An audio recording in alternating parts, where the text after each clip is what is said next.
Bismillahirrahmanirrahim. Assalamualaikum warahmatullahi wabarakatuh. Waalaikumsalam. Alhamdulillahirabbil alamin.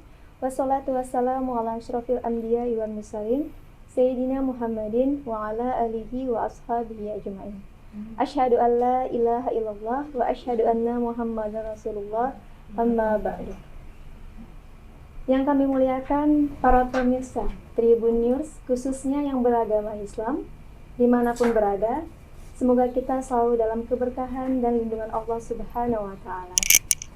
Berjumpa kembali dalam program Mutiara Islam Tribun Medan bersama Transitive Learning Society, Gerakan Total Produksi untuk Indonesia.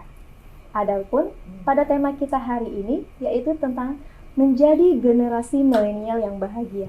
Masya Allah, sebuah tema yang sangat luar biasa, bukan?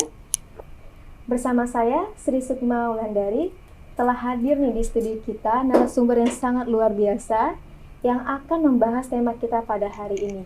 Beliau adalah Al-Mukarram Al-Ustadz Dr. Haji Muhammad Zul Hisham LCMA.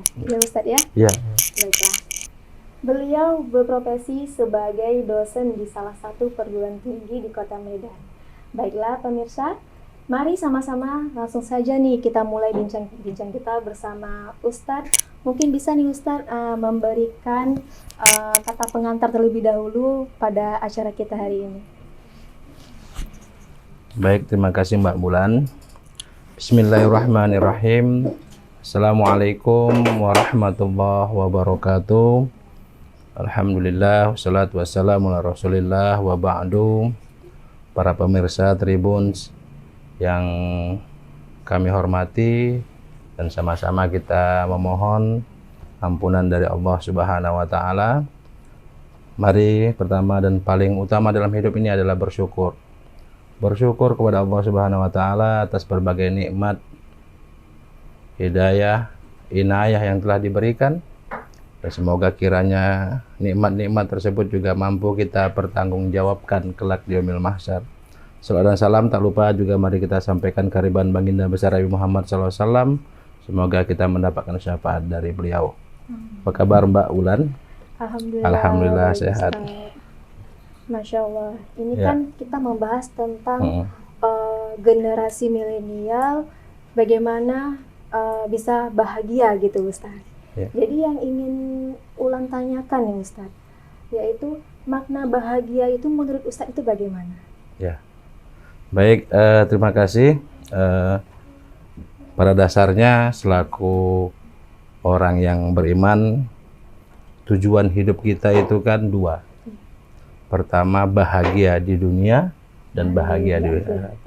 Tapi memang kadang-kadang mengukurnya juga indikator-indikator terkait memang susah untuk disampaikan, susah untuk diperdalam, mengingat memang perspektif Islam ini memang mengajak kita kepada kebahagiaan daroini tadi.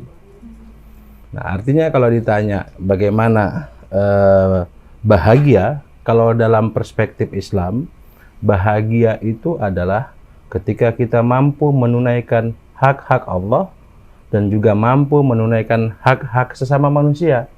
Jadi ketika hak Allah kita tunaikan sebagai hablum minallah dan juga hak manusia sebagai hablum minannas, maka itulah capaian kebahagiaan sejati bagi seorang Islam. Dalam perspektif Islam seperti itu.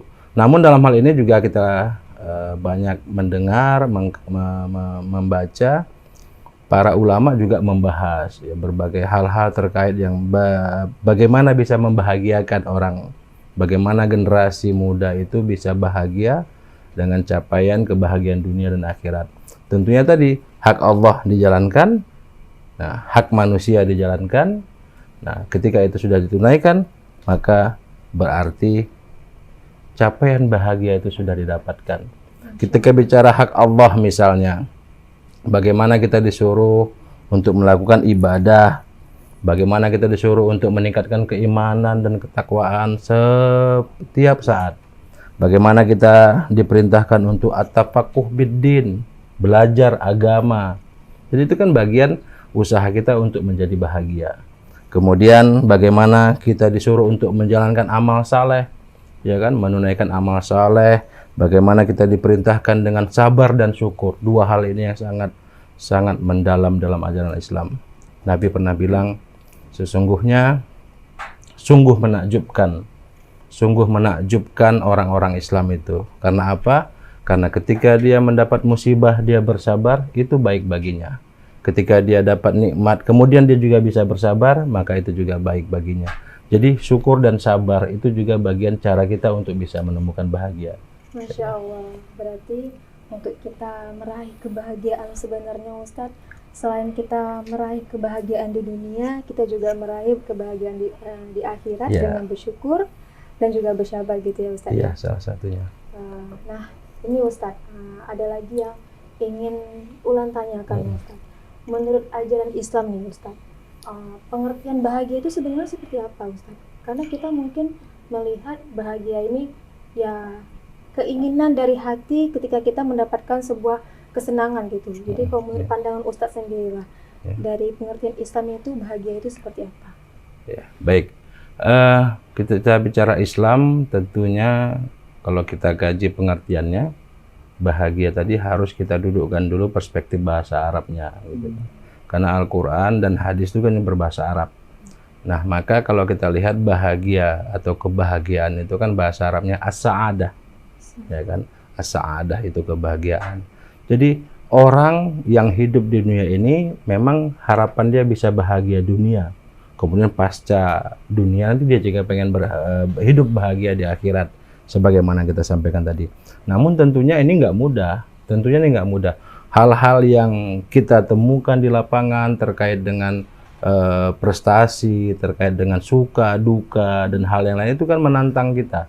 Apa kita termasuk kita yang bisa survive dengan musibah atau dengan keadaan-keadaan terjepit. Kadang-kadang orang menemukan masalah dia nggak bisa tahan, ya kan? Kemudian dia jatuh, gitu kan? Jadi bagaimana bisa ditemukan bahagia kalau seperti itu? Apalagi kalau generasi milenial ini ya, kita juga himbau ya, bagaimana cara kita berinteraksi sama Tuhan. Kadang-kadang ada masalah, ada hal yang perlu nggak patut juga kita tuangkan dalam media sosial, karena bisa jadi polemik, bisa jadi fitnah. Alangkah baiknya masalah-masalah tadi kita sampaikan kepada Allah di tengah malam dengan sholat tahajud dan sebagainya. Jadi komunikasi kita ke Allah, komunikasi kita kepada penguasa alam, Allah Subhanahu wa Ta'ala, itu dapat, gitu kan? Tanpa harus kita sebar-sebarkan masalah itu ke orang, karena orang bisa ibaratnya dua mata pisau melihatnya. Ketika ada yang bahagia dengan kita dapat musibah mungkin, tapi juga ada yang mungkin bersedih. Tapi ketika itu kita sampaikan kepada Allah, saya kira ini akan membuat hati itu lega. Paling tidak itulah bibit dari kebahagiaan yang akan muncul setelahnya. Gitu kira-kira. Berarti sejatinya kebahagiaan itu yang bisa kita raih Ustadz, ketika kita mendapat masalah pun sebenarnya kita juga harus bahagia, gitu. Betul. Jadi ketika kita mendapat musibah pun kebahagiaan yang bisa kita dapatkan langsung kita curhat dan bercerita kepada Allah Subhanahu wa Ta'ala. Masya Allah. Nah ini Ustadz, ini kan kita berbicara tentang generasi milenial. Jadi menurut pandangan Ustadz, bagaimana seorang milenial dapat meraih kebahagiaan yang sesungguhnya Ustadz? Baik, terima kasih Mbak Ulan. Memang generasi milenial ini kan masanya yang penuh semangat, penuh. Jadi kalau kita tidak bisa, bagi teman-teman adik-adik generasi milenial, kalau tidak bisa memanfaatkan hal-hal yang positif di dalamnya, maka akan rugi di masa depannya. Jadi kalau kita kembali ke gerakan total produksi, ya, sebagaimana program Detalas itu, bahagia itu ketika seorang generasi muda, kita anggap ya, para generasi muda bisa untuk belajar at-tafaqquh bid-din, ya kan? Karena ini kan juga bagian dari ajaran Islam. Belajar itu kan ajaran Islam juga.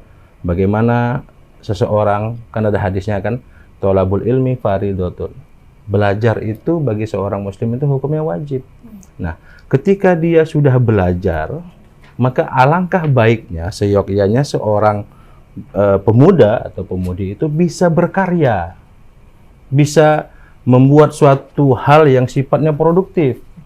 Setelah dia mengetahui sesuatu, dia misalnya macam mahasiswa, misalnya dia mengkaji berbagai jurnal-jurnal, dia mengkaji ilmu-ilmu yang terkait pembahasan di kampusnya, kemudian dia melahirkan tulisan baru terkait yang apa dibaca, itu kan prestasi, itu kan produksi gitu kan. Jadi memang sebenarnya kita ini sangat membutuhkan generasi-generasi milenial yang bisa belajar kemudian berproduksi, melahirkan karya. Bukankah juga hadis Nabi itu kan, innallaha ta'ala yuhibbu idza amila ahadukum ayyudkina. Jadi kalau Allah Subhanahu wa taala suka, senang, Allah bahagia kalau kita bekerja dan menyempurnakan pekerjaan kita.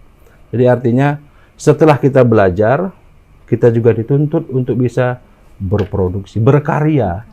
Jadi ya kita dalam sejarah Islam kita pernah mendengar seperti Ibnu Rushd misalnya, Ibnu Sina, mereka sudah menorehkan nama mereka dalam karya-karya mereka. Nah sekarang peran kita nih generasi muda, bagaimana ikut bisa mencontoh, menjadikan mereka juga suri tauladan, melahirkan potensi apa yang menggali potensi kita, kemudian berkarya, sehingga nanti nama-nama kita juga masih bisa dilihat generasi setelah kita, meskipun kita sudah nggak ada lagi. Dan ini juga perlu untuk generasi muda Tribun, pemirsa Tribun untuk bisa mencontoh, ya kan, produksi, gerakan total perubahan, ya kan, produksi, berbuat, berkarya demi Indonesia yang lebih bermartabat. Masya Allah, luar biasa sekali ya Ustadz ya. Nah, jadi gini Ustadz, tadi kita sudah berbicara bagaimana meraih kebahagiaan khususnya untuk para generasi milenial nih. Jadi yang ingin Ulan tanyakan Ustadz, apakah kita sebagai generasi Islam ini tidak boleh bersedih? Nah, gimana nih menurut pendapat Ustadz? Baik, mungkin Mbak Ulan pernah mendengar ada buku yang sangat fenomenal di dekade 2000-an, tahun 2000-an awal itu. Judul bukunya La Tahzan. Ya, itu penulisnya adalah Aid Al-Qarni. Nah, sebenarnya buku itu buku motivasi bagus, bagaimana kita untuk bisa bangkit, survive, untuk bisa menggali potensi. Caranya jangan banyak bersedih. Kadang-kadang kita dapat masalah, ya kan? Ada generasi muda kadang-kadang ada hal-hal yang mengganggu hatinya, dia bersedih. Bersedihnya itu nggak move on, kemudian makin jatuh terdalam dalam kesedihan. Nah, sebenarnya ini yang nggak boleh gitu kan. Kita bukannya Islam itu melarang bersedih dalam hal-hal tertentu, kita juga boleh menangis, dan juga nangis itu juga fitrah. Bagaimana air mata itu bisa keluar. Tapi bagi kita tidak perlu untuk menangisi atau bersedih kepada hal-hal yang bukan bagian dari ajaran agama atau yang tidak dibenarkan dalam agama. Macam Islam kan tidak memperbolehkan meratap misalnya kan. Islam itu boleh bersedih ketika ada keluarga yang meninggal 3 hari dan seterusnya. Tapi kita harus bangkit. Jadi ketika datang musibah atau ujian, bersedihlah. Tapi jangan bersedih itu membuat kita jatuh, lalai. Tapi bangkit dari persedihan. Jadi sedih, tapi jangan terdalam. Maka buku boleh dibaca kembali bagi generasi milenial itu buku Aid Al-Qarni, itu yang pernah fenomenal di Indonesia di tahun 2000-an awal itu. Bagaimana kita bisa bangkit, ya kan, dengan tidak pala banyak bersedih.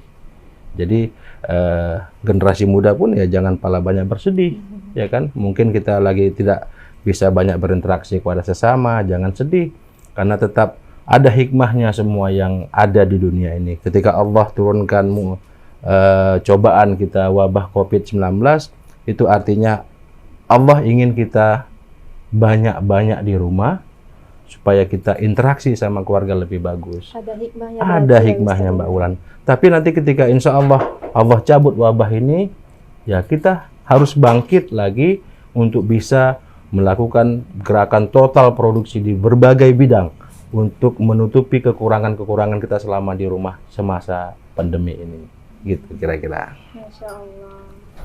Nah, jadi sebenarnya bukan kita nggak boleh bersedih ya Ustadz, tapi janganlah bersedih dalam terlalu larut dalam keadaan. Iya, iya betul. Gitu. Ada masanya juga berarti ya Ustaz Iya, ya. betul. Masya Allah. Nah, jadi yang ingin non tanyakan kembali nih Ustaz, apakah kebahagiaan itu termasuk takdir Ustaz? Iya, iya. Nah, kita bicara tentang takdir. Iya.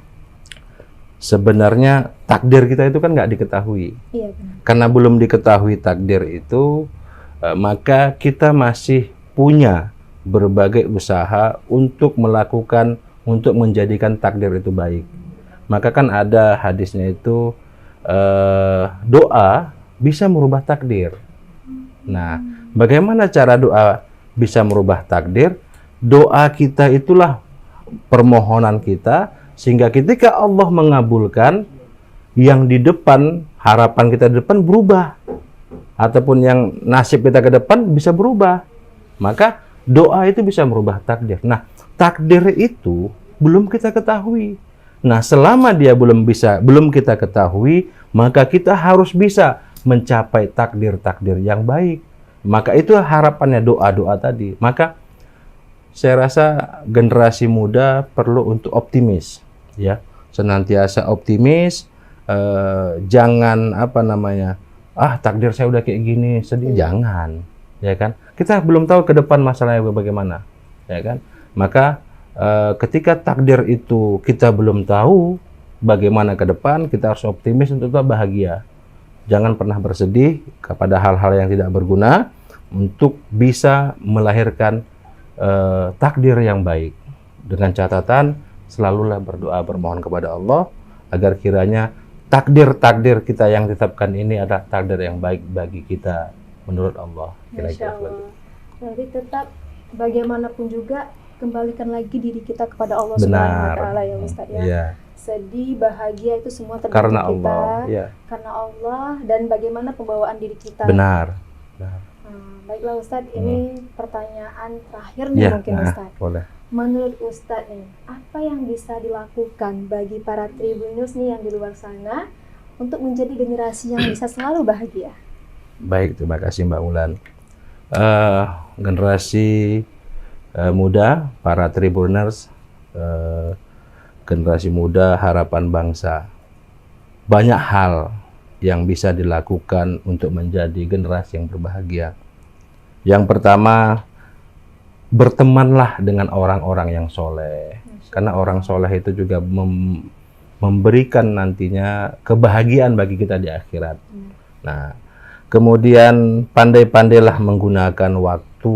Waktu kita panjang di dunia ini cuma bagi kita panjang. Pada dasarnya ketika nanti sudah meninggal, baru kita nyesal. Ternyata pendek usianya, ternyata pendek waktunya. Jadi al-waktu kasayfi, kata bahasa Arab itu kan, pepatah Arab. Waktu itu ibarat pedang. Wa illam taqta'u qata'aka. Kalau kamu nggak bisa memanfaatkannya, dia akan habis waktunya. Jadi generasi muda para Tribuners haruslah bisa untuk memanfaatkan waktu. Mana waktunya belajar, mana waktunya untuk bisa berkreativitas dan lain sebagainya. Kemudian Tribuners harapannya kita generasi muda ini juga harus bisa membahagiakan orang tua. Niatnya dari awal, meskipun belum dapat, belum bisa kita bahagiakan, tapi paling tidak dari awal kita sudah berniat nanti akan membahagiakan. Maka insya Allah ketika niatnya baik, hasilnya juga akan baik.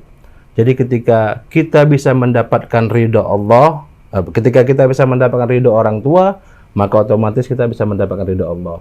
Ketika kita mendapatkan ridho orang tua hari ini, kemudian ternyata qadarullah orang tua kita besok meninggal, misalnya kan, artinya ridho itulah yang bisa membawa kita sampai akhir hayat.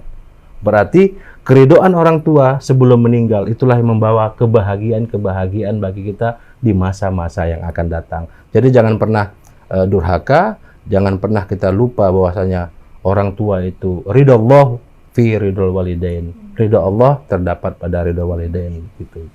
Masya Allah. Berarti salah satunya nih Ustadz supaya Tribunnews di luar sana bisa meraih kebahagiaan mereka, ya bagaimana kita yang pertama itu bergaul dengan orang soleh, memanfaatkan waktu. Dan yang paling penting nih yang harus kita ingat nih, harus membahagiakan kedua orang tua. Karena seperti yang Ustaz bilang tadi, ridhonya Allah itu adalah ridho kepada orang tua kita. Benar. Nah, baiklah, tidak terasa nih waktu kita sudah di akhir acara. Nah, di sini terima kasih Ustadz atas Sama-sama. waktunya. Ya. Baiklah, demikianlah Tribun News bincang-bincang kita bersama Dr. Haji Muhammad Jul Hisham LCMA. Semoga dari perbincangan tadi ada manfaat yang bisa kita ambil dan bisa kita dapatkan. Dan jangan lupa tetap ikuti program digital Tribun Medan. Jangan lupa follow, like, and share YouTube kita, Instagram, TikTok, Facebook Tribun Medan. Akhir kata, billahi taufik wal hidayah. Assalamualaikum warahmatullahi wabarakatuh.